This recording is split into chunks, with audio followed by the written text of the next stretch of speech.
ការរំដួលជាការតំណាងឲ្យប្រទេសខ្មែរសាវម៉ាវខ្ញុំចូលចិត្តញ៉ាំសាវម៉ាវ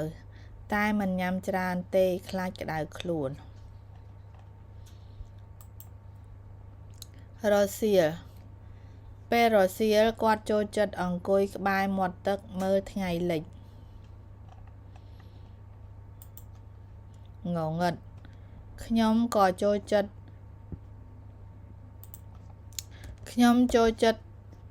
គេងបើកភ្លើងព្រោះខ្លាចងងឹត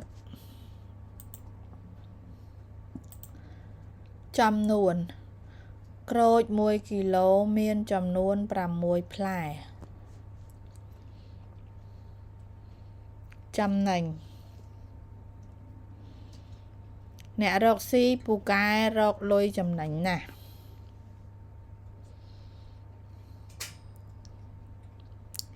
ននងជ្រុងឆាឆ្ងាញ់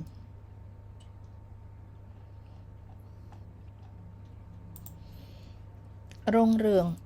គ្រួសាររុងរឿងដោយសារឪពុកម្ដាយមានអធ្យាស្រ័យគ្នា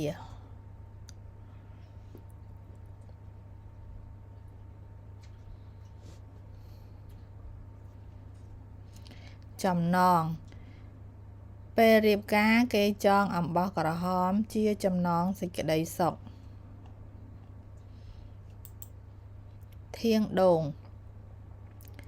គេយកធៀងដូងធ្វើអំបោស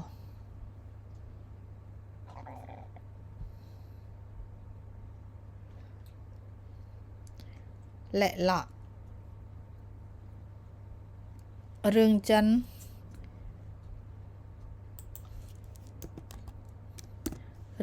នេះមើលទៅលែកឡក់តែល្អមើល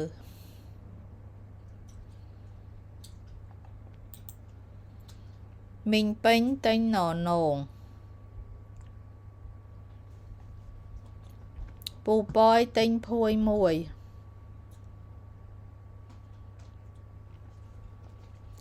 កុមារជិះតងនៅសាលារៀនពេលទំនេរបងកែវទៅរៀនហែលទឹក